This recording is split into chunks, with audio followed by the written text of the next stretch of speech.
ಪ್ರಾಣಿ ಪ್ರಿಯರಿಗೊಂದು ಸಿಹಿ ಸುದ್ದಿ. ನಿಮ್ಮ ಪ್ರೀತಿಯ ಸಾಕು ಪ್ರಾಣಿಗಳಿಗೆ ಉತ್ತಮ ಆರೋಗ್ಯ ಬೇಕಾ?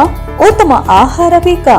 ಇನ್ನು ಪರಿಕರಗಳನ್ನ ಎಲ್ಲಿ ತರುವುದು ಅನ್ನೋ ಜಿಜ್ಞಾಸೆ ಕಾಡ್ತಾ ಇದೆಯಾ? ಇನ್ನು ನೀವು ಹೆಚ್ಚು ತಲೆ ಕೆಡಿಸಿಕೊಳ್ಳುವಂತಿಲ್ಲ. ನಿಮಗಾಗಿ ಇದೆ ನಿಮ್ಮ ಶ್ರೀರಾಮ್ ಮೆಡಿಕಲ್ ಅಂಡ್ ಏಜೆನ್ಸಿ. ಇಲ್ಲಿ ನಿಮ್ಮ ಸಾಕು ಪ್ರಾಣಿಗಳಿಗೆ ಎಲ್ಲಾ ರೀತಿಯ ಉತ್ತಮ ಆಹಾರ, ಔಷಧಿಗಳು ಮತ್ತು ಎಲ್ಲಾ ರೀತಿಯ ಪ್ರಕಾರಗಳು ರಿಯಾಯಿತಿ ದರದಲ್ಲಿ ದೊರೆಯುತ್ತದೆ. ಮತ್ತೆ ಇನ್ಯಾಕೆ ತಡ?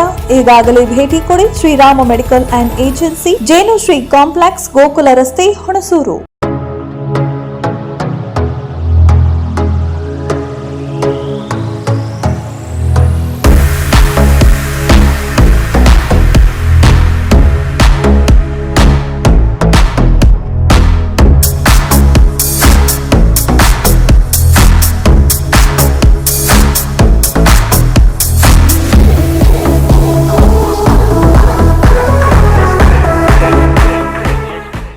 ರೈತರು ಒಂದೇ ಬೆಳೆ ಬೆಳೆಯದೆ ಮಿಶ್ರ ಬೆಳೆಗಳನ್ನ ಬೆಳೆಯಬೇಕು ಎಂದು ಮೈಸೂರು ಇಲವಲಾದ ತೋಟಗಾರಿಕೆ ಕಾಲೇಜು ಸಹಾಯಕ ಪ್ರಾಧ್ಯಾಪಕ ರಾಮೇಗೌಡ ತಿಳಿಸಿದರು. ಪ್ರಿಯಾಪಟ್ಟಣ ತಾಲೂಕಿನ ಭುವನಹಳ್ಳಿ ಗ್ರಾಮದ ಪ್ರಗತಿಪರ ರೈತ ಹಾಗೂ ವಕೀಲ ಬಿವಿ ಜವರೇಗೌಡ ಅವರ ಅಡಿಕೆ ತೋಟದಲ್ಲಿ ಕೃಷಿಕ ಸಮಾಜ, ಕೃಷಿ ಇಲಾಖೆ, ರೋಟರಿ ಮಿಡ್ ಟೌನ್ ಹಾಗೂ ಇತರೆ ಇಲಾಖೆಗಳ ಸಹಯೋಗದಲ್ಲಿ ಆಯೋಜಿಸಿದ್ದ ರೈತ ದಿನಾಚರಣೆ ಕಾರ್ಯಕ್ರಮದ ಕಿಸಾನ್ ಗೋಷ್ಠಿ ಕಾರ್ಯಕ್ರಮದಲ್ಲಿ ಹೇಳಿದರು.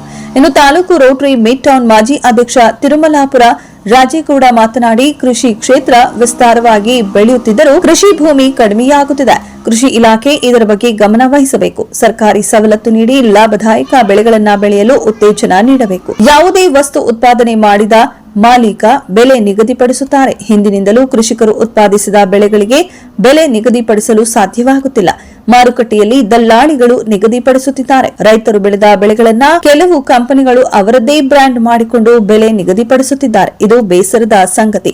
ಮುಂದೊಂದು ದಿನ ರೈತರು ಬೆಳೆದ ಬೆಳೆಗಳಿಗೆ ಬೆಲೆ ನಿಗದಿಪಡಿಸುವ ಕಾಲ ಬಂದೇ ಬರುತ್ತೆ. ಭೂಮಿಯನ್ನ ಕಾಪಾಡಿಕೊಳ್ಳಿ ಎಂದರು. ಇನ್ನು ಸಹಾಯಕ ಕೃಷಿ ನಿರ್ದೇಶಕ ಪ್ರಸಾದ್ ವೈ ಮಾತನಾಡಿ, ಹೆಚ್ಚು ಕೊಳವೆ ಬಾವಿಗಳನ್ನ ತೋಡುತ್ತಿರುವುದರಿಂದ ಅಂತರ್ಜಲ ಕುಸಿಯುತ್ತಿದೆ. ರೈತರು ತಮ್ಮ ಜಮೀನುಗಳ ಸುತ್ತ ಗಿಡ ಮರಗಳನ್ನ ನೆಟ್ಟು ಕೃಷಿ ಹೊಂಡಗಳನ್ನ ಮಾಡಿಕೊಂಡು ಅಂತರ್ಜಲ ಹೆಚ್ಚಿಸಬೇಕು ಎಂದರು. ಕೃಷಿ, ರೇಷ್ಮೆ, ತೋಟಗಾರಿಕೆ, ಮೀನುಗಾರಿಕೆ ಇಲಾಖೆ ವತಿಯಿಂದ ಪ್ರಗತಿಪರ ರೈತರನ್ನ ಸನ್ಮಾನಿಸಲಾಯಿತು. ಇದೇ ಸಂದರ್ಭದಲ್ಲಿ ರೈತರ ಪರವಾಗಿ ಪ್ರಾಮಾಣಿಕವಾಗಿ ಸೇವೆ ಸಲ್ಲಿಸುತ್ತಿರುವ ಕೃಷಿ ಇಲಾಖೆ ಸಹಾಯಕ ನಿರ್ದೇಶಕ ಪ್ರಸಾದ್ ವೈ ಅವರನ್ನ ರೈತ ಸಂಘಟನೆ ಮುಖಂಡರು ಹಸಿರು ಶಾಲು ಹೊದಿಸಿ ಸನ್ಮಾನಿಸಿದರು. ನಮ್ಮ ದೇಶದ 5ನೇ ಪ್ರಧಾನಮಂತ್ರಿ ಚೌಧರಿ ಚರಣ್ ಸಿಂಗ್ ಅವರು ಚಂದ್ರವರೇ ಎಕ್ಸೈಸ್ ಡ್ಯೂಟಿ ತೆಗೆದಾಕಿದ್ಯಾರು ಟಿಪಿ3 ಚರಣ್ ಸಿಂಗ್ ಎಕ್ಸೈಸ್ ಡ್ಯೂಟಿ ಕೊಡ್ಬೇಕಾಯ್ತು. ನಾವು ಅವಾಗ ಟಿಪಿ3 ಅಂತಿದ್ದಾಗ ಏನಾದ್ರು ಜಾಸ್ತಿ ಬೆಳೆದ್ಬಿಟ್ರೆ ತಿಪ್ಪೆ ತಗೊಂಡೋಗಿ ಹಾಕಿದ್ರು. ಗೊತ್ತಾಯ್ತಲ್ಲ ಸವಣ, ನೀನು ಚಿಕ್ಕವನಾಗ ಅವ್ರೇನು ಡಿಪಾರ್ಟ್ಮೆಂಟ್ ಹೇಳಿದ್ಕಿಂತ ಜಾಸ್ತಿ ಬೆಳೆದ್ರೆ ಅದು ಬಂದು ಸೀಜ್ ಮಾಡಿ ಕೇಸ್ ಹಾಕೋದು. ಪರಮೇಶ್ವರ್ ಗೊತ್ತದು. ಅದು ತಿಪ್ಪೆಗೆ ನಾವು ಭೂತ ಹಾಕೋ ಈ ಮಹಾಶಯ ಬಂದು ಟಿಪಿ3 ಅದನ್ನ ಎಕ್ಸೈಸ್ ಡ್ಯೂಟಿ ತೆಗೆದಾಕ್ತು. ಬರೀ ಬಗೆ ಸೊಕ್ಕೆ ಅಲ್ಲ, ರೈತರಿಗೆ ಬೇಕಾದಂತ ಪಾಲಿಸಿಗಳನ್ನ ಇಂಪ್ಲಿಮೆಂಟ್ ಮಾಡೋದು. ಆತರ ಪ್ರಧಾನಮಂತ್ರಿ ನಮ್ಮ ದೇಶಕ್ಕೆ ಬಂದ್ರೆ ರೈತರಿಗೆ ಒಳ್ಳೆ ಭವಿಷ್ಯ ಇದೆ. ಆದ್ರಿಂದ ಬಹಳ ಗಂಭೀರವಾಗಿ ಯೋಚನೆ ಮಾಡಿ ನಾವೆಲ್ಲರೂ ಬದುಕಬೇಕು ಅಂತ ಹೇಳಿದ್ರೆ ನಮ್ಮ ಬೆಳೆ ಬಗ್ಗೆ, ನಮ್ಮ ಜಮೀನ್ ಬಗ್ಗೆ, ನಮ್ಮ ಭವಿಷ್ಯದ ಬಗ್ಗೆ ಈ 3 ಕ್ಷೇತ್ರಗಳಲ್ಲಿ ಬಹಳ ಗಂಭೀರವಾಗಿ ಚಿಂತನೆ ಮಾಡಿ ನಾವು ಮುಂದಿನ ಜನರೇಷನ್ಗೆ ಒಂದು ಕೊಡುಗೆಯನ್ನು ಕೊಟ್ಟೋಗೋಣ. ಈಗಾಗಲೇ ನಮ್ಮ ವಯಸ್ಸಾಗಿದೆ. ಮಕ್ಕಳಿಗೆ ನಾವೇನ್ ಬಿಟ್ಟಿದೀವಿ ಅಂತ ಹೇಳಿದ್ರೆ 4 ಕೆಜಿ ಜಮೀನ ಕಡೆ ಎಲ್ಲ ದುಡ್ಕೊಂಡು ತಿನ್ನುವಂತಲ್ಲ. ಜಮೀನ ದಯವಿಟ್ಟು ಮಾರ್ಬೇಡಿ, ಉಳಿಸ್ಕೊಳ್ಳಿ, ಒಳ್ಳೆ ಬೆಳೆ ಬೆಳೀರಿ, ಒಳ್ಳೆ ಎಲ್ರಿಗೂ ಒಳ್ಳೆ ಭವಿಷ್ಯ ಸಿಗಲಿ ಅಂತ ಆಶೀರ್ವಾದ ಮಾಡ್ತಾ ಅದನ್ನ ಯಾಕೆ ಆಚರಿಸ್ತಾ ಇದ್ದೀವಿ ಅದ್ರ ಬಗ್ಗೆ ಪ್ರಸಾದ್ ಅವರಾಗಲಿ ನಮ್ಮ ಜವರೇಗೌಡರಾಗಲಿ ಬಹಳ ವಿವರವಾಗಿ ಹೇಳಿದ್ದಾರೆ. ನಾನು ಅದ್ರ ಬಗ್ಗೆ ಏನು ಮಾಡೋದಿಲ್ಲ. ಆದ್ರೆ ಅವರು ಅವತ್ತು ಏನು ಮಾಡಿದ್ರು ಅದನ್ನ ಮುಂದುವರಿಸ್ಕೊಂಡು ಯಾವ ಉದ್ದೇಶ ಇಟ್ಕೊಂಡು ನಮ್ಮ ಮುಂದಿನ ಸಂತತಿಗೆ, ನಮ್ಮ ಮಕ್ಕಳಿಗೆ, ನಮ್ಮ ಮೊಮ್ಮಕ್ಕಳಿಗೆ ಬಹಳಷ್ಟು ಜನ ಆಸ್ತಿ ಮಾಡ್ತಾ ಇದ್ದೀರಾ, ಹೌದಲ್ಲ? ಮಾಡ್ತಾ ಇದ್ದೀರಾ ಇಲ್ವಾ? ಜವರೇಗೌಡರು ಸ್ನೇಹಿತರು ಯಾರು ಬಂದಿದ್ರಂತೆ 100 ಎಕರೆ ತಗೋತೀನಿ ಅಂತೇಳಿ. ಯಾಕೆ ಬಂದಿದ್ರು ಅವರು? 100 ಎಕರೆಗೆ ಯಾಕೆ ಬಂಡವಾಳ ಆಗ್ತಾ ಇದ್ದಾರೆ? ಪ್ರಿಯಾಪಟ್ಟಣದಲ್ಲಿ ದುಡ್ಡು ಜಾಸ್ತಿ ಆಗ ಒಂದು, ಇನ್ನೊಂದು ದುಡ್ಡು ಹೆಚ್ಚಾಗಿದೆ ಸರಿ, ಅದ್ರ ಜೊತೆಗೆ ಇನ್ನೊಂದೇನು, ಆ ದುಡ್ಡು ಇನ್ನೂ ಬೆಳಿಬೇಕು, ಹೆಚ್ಚಾಗಿರೋದು ಅವ್ರ ಮಕ್ಳುಗಳಿಗಾಗ್ಬೇಕು, ಅದು ಅವ್ರ ಮೊಮ್ಮಕ್ಳುಗಳು ಆರಾಮಾಗಿ ಕೂತ್ಕೊಂಡು ತಿರ್ಬೇಕು ಅನ್ನೋ ಒಂದು ಆಸೆ. ನಿಮ್ಮಲ್ಲೂ ಬಹಳಷ್ಟು ಜನಕ್ಕೆ ಅದಿದೆಯಾ ಇಲ್ವಾ? ಎಲ್ಲರೂ ಹೇಳ್ತಾನೆ. ಅವ್ರು ಉಳಿಸ್ಬೇಕಾದ್ರೆ ಜಮೀನನ್ನ ಹಾಗೆ ಬಿಟ್ಟು ಹೋಗ್ತಾ ಇದೆ. ಅದ್ರ ಬಗ್ಗೆ ಅರಿವಿಗೆ ಯಾರಿಗಾದ್ರು ಅದಕ್ಕೆ ನಾವು ಕಳ್ಕೊಂಡಿರೋದು, ನಾವು ಮಾಡ್ತಾ ಇರೋದೇನು ಅಂತಂದ್ರೆ, ಪ್ರಸಾದ್ ಅವರೇ ಹೇಳಿದ್ರು ಹಸಿರು ಕ್ರಾಂತಿ ಬಂತು ಅಂತೇಳಿ. ಅವತ್ತು 50% ಇತ್ತು ನಮ್ಮ GDP. 1 ರೂಪಾಯಿ ನಮ್ಮ ರಾಷ್ಟ್ರದ ಆದಾಯ ಇದೆ ಅಂದ್ರೆ 50 ಪೈಸಾ ನಮ್ಮ ಕೃಷಿಯಿಂದ ಬರ್ತಾ ಇತ್ತು.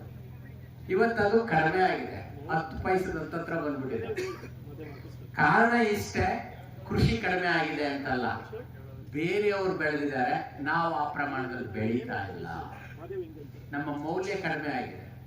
ಅವತ್ತಿನ ಜನಸಂಖ್ಯೆಗೆ ಇವತ್ತು ಡಬಲ್ ಆಗಿದ್ದೀವಿ.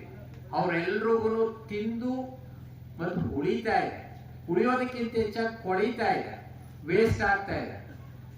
ಫುಡ್ ಕಾರ್ಪೊರೇಷನ್ ಆಫ್ ಇಂಡಿಯಾದವರು ಎಷ್ಟೋ ಪ್ರಮಾಣದ ಭತ್ತ ಗೋಧಿನ ಅಲ್ಲೇ ಬಿಟ್ಟುಬಿಟ್ಟಿರ್ತಾರೆ. ಮಳೆ, ನೀವು ಯಾರಾದ್ರೂ ಪಂಜಾಬ್ ಹರಿಯಾಣಕ್ಕೆ ಸುತ್ತಾಡಕ್ ಹೋಗ್ತಾ ಇರ್ತೀರಿ, ಯಾವ ತರದು ಅಲ್ಲ ಆ ಕಡೆ ಬರುವ ನಾವು ಬಳಸಿರ್ತಕ್ಕಂಥ, ಇಲ್ಲೇ ನಾವು ರೈತರ ಹತ್ರನೇ 1-2 kg ತೆಗೆದುಬಿಟ್ಟು ಸ್ಯಾಂಪಲ್ ಕಳಿಸಿದ್ವಿ. ನಮ್ಮ ಬೆಂಗಳೂರಿನಲ್ಲಿ ಲ್ಯಾಬ್ ಇದೆ.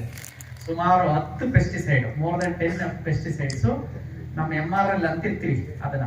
ಆದ್ರೆ ಅದಕ್ಕೆ ಅದಕ್ಕೆ ಜಾಸ್ತಿ ಹೋದ್ರೆ ನಮ್ಗೆ ಹಾರ್ಮ್ಫುಲ್ ಅದು ಯಾವ್ದಾರ ಆಗ್ಲಿ ಅಲ್ವಾ. ಅಷ್ಟು ಔಷಧಿ ನಾವು ಬಳಸ್ತಾ ಇದ್ದೀವಿ, ಅಷ್ಟು ಔಷಧಿನ ನಾವು ತಿಂತಾ ಇದ್ದೀವಿ. ಜೊತೆಗೆ ನಾವು ಬಳಸ್ತಾ ಇರ್ತಕ್ಕಂಥವ್ರು ಯಾರು?